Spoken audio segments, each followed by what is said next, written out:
السلام علیکم۔ تنظیمات، ایک نئی شروعات۔ یہ واقعہ عثمان's ڈریم اور دا اوٹومان امپائر 1700 to 1922 نامی کتب میں مفصلاً مذکور ہے۔ سلطان محمود ثانی کی وفات 1839 عیسوی کے بعد ان کے صاحبزادے سلطان عبدالمجید اول تخت نشین ہوئے۔ واضح رہے کہ یہ وہ سلطان عبدالمجید نہیں ہیں جو سلطنت عثمانیہ کے آخری سلطان اور خلیفہ تھے جنہیں 1922 یا 1924 عیسوی میں معزول کیا گیا تھا۔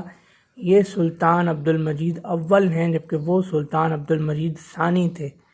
ان کا کارنامہ یعنی سلطان عبدالمجید اول کا کارنامہ یہ ہے کہ سلطان محمود ثانی نے جو اصلاحات شروع کی تھیں ان کو سلطان عبدالمجید اول نے آگے بڑھایا، اور اس کا ایک ذریعہ تنظیمات بنی۔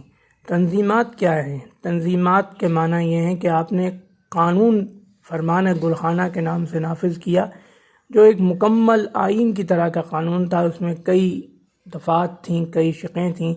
اس میں یہ تھا کہ انصاف کی فراہمی یقینی بنائی جائے گی۔ اگر کوئی غلطی کرتا ہے، کوئی جرم کرتا ہے، تو اس کو مقدمے کے بغیر سزا نہیں دی جائے گی۔ مقدمے میں اگر وہ قصوروار ثابت ہوتا ہے تبھی اس کو سزا ملے گی۔ شہریوں کے جان، مال اور عزت کا مکمل تحفظ کیا جائے گا۔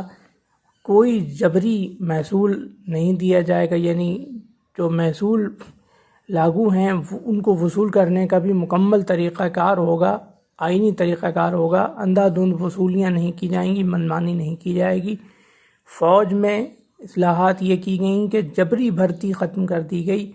باقاعدہ جو قانونی طور پر بھرتی کا نظام ہے اس کو نافذ کیا گیا، اور بھی کئی اصلاحات فرمان گلخانہ کی روز سے سلطنت عثمانیہ میں شروع کی گئیں۔ اور ایک بات اور بھی تھی کہ یہ جتنے بھی فوائد اور جتنے بھی مراعات فرمان گلخانہ کی روز سے شہریوں کو دیے گئے، یہ تمام مراعات بغیر لحاظ مذہب و ملت دیے گئے، کیونکہ اس وقت سلطنت عثمانیہ میں کئی مذاہب کے لوگ رہ رہے تھے، صرف مسلمان نہیں تھے۔